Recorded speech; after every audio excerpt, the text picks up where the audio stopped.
پھر دن ہوا،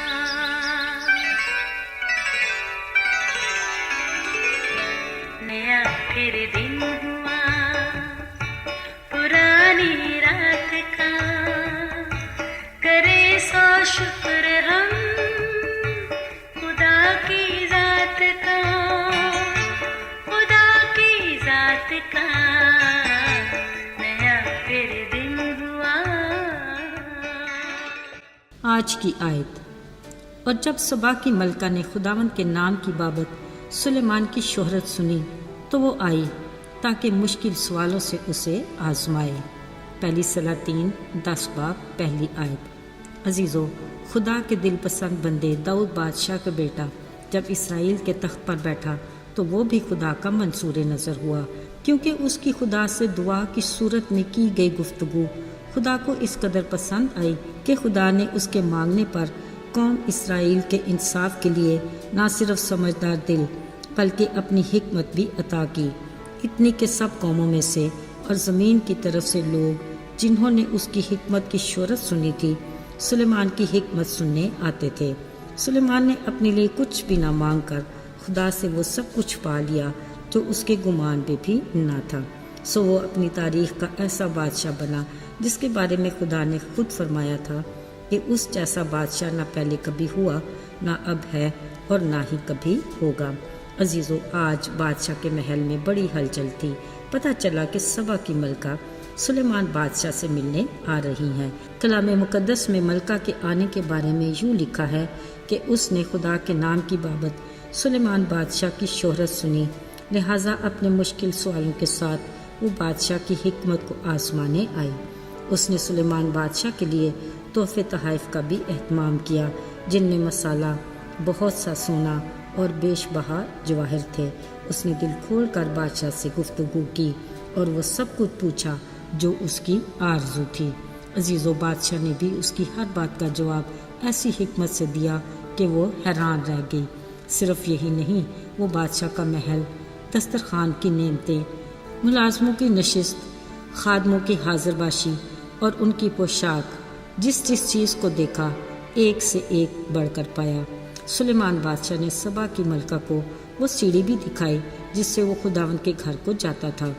اس نے بادشاہ کے سامنے اقرار کیا کہ میں نے تیرے بارے میں جو سنا وہ میرے لیے خبر سے بڑھ کر کچھ نہیں تھا، مگر اب جو میں نے اپنی آنکھوں سے دیکھا، تیری حکمت اور اقبال مندی وہ ان سب باتوں سے کہیں زیادہ بڑھ کر ہے۔ عزیزو، وہ ملکہ خدا کے منظور نظر بادشاہ سلیمان سے اس قدر متاثر ہوئی کہ برملا بول اٹھی، خوش نصیب ہیں تیرے لوگ اور ملازم جو تیرے حضور کھڑے رہ کر تیری حکمت سنتے رہتے ہیں۔ اس نے بادشاہ کے خدا کی عظمت کو بھی مانا اور اپنی زبان سے خداوند کو مبارک کہا، جس نے سلیمان جیسے بادشاہ سے خوشنود ہو کر اسے اسرائیل کے تخت پر بٹھایا۔ بلا شبہ وہ اپنی قوم سے محبت رکھتا ہے اور تجھ جیسا بادشاہ مقرر کیا کہ اس کا عدل و انصاف کرے۔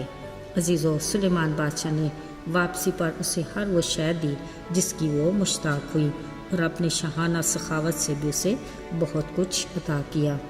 عزیزو، سبا کی ملکہ کی سلیمان بادشاہ کے حق میں کہی ہر بات غور طلب ہے۔ خدا نے نہ صرف سلیمان بادشاہ کو اس ملکہ سے عزت دلوائی بلکہ خدا کے نام کو بھی جلال ملا۔ عزیزو، سوچنے کی بات یہ ہے، آخر سلیمان بادشاہ میں ایسا کیا تھا کہ خدا اس سے بے انتہا خوش تھا، جبکہ وہ بھی ہمارا ہی ہم طبیعت انسان تھا۔ سب سے پہلے ہم اس کی دعا پر غور کرتے ہیں۔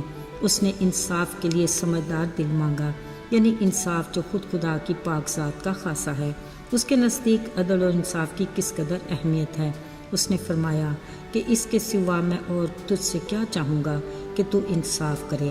عزیزو، اگر ہم اپنے بارے میں سچ کہیں تو واقعی ہماری فطرت میں انصاف ناپید ہے۔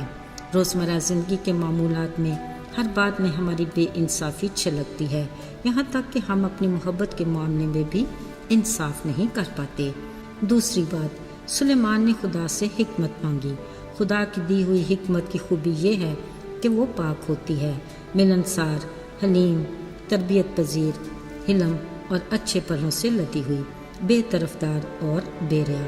ذرا دیکھیے کہ سلیمان بادشاہ نے خدا سے حکمت مانگی تاکہ اس کی حکمت کی یہ ساری خوبیاں اس کے اخلاق اور کردار اور شخصیت میں سرایت کر جائیں، اور پھر ایسا ہی ہوا۔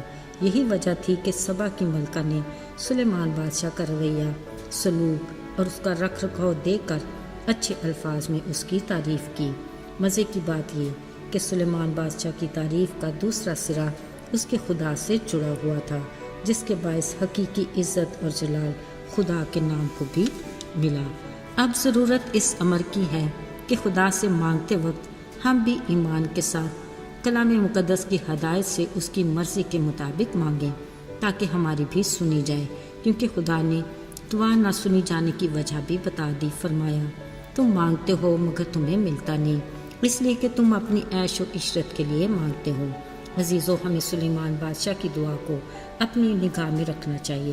اس نے اپنی ذات کو پیچھے رکھا اور اپنی ذمہ داریوں کو اہمیت دی، جبھی خدا نے اسے وہ بھی دیا جس کا اسے گمان بھی نہیں تھا۔ یاد رہے، برکات حاصل کرنے کے لیے اس کا کلام واضح ہے کہ پہلے تم اس کی بادشاہی اور راست بازی کو تلاش کرو، پھر یہ سب چیزیں تمہیں مل جائیں گی۔ آئیے دعا کریں۔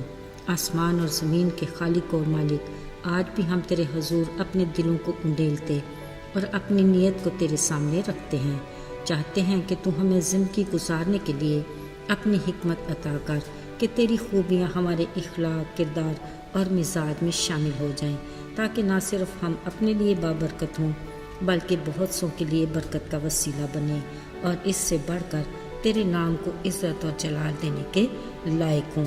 یسوع کے بابرکت اور جلالی نام میں آمین۔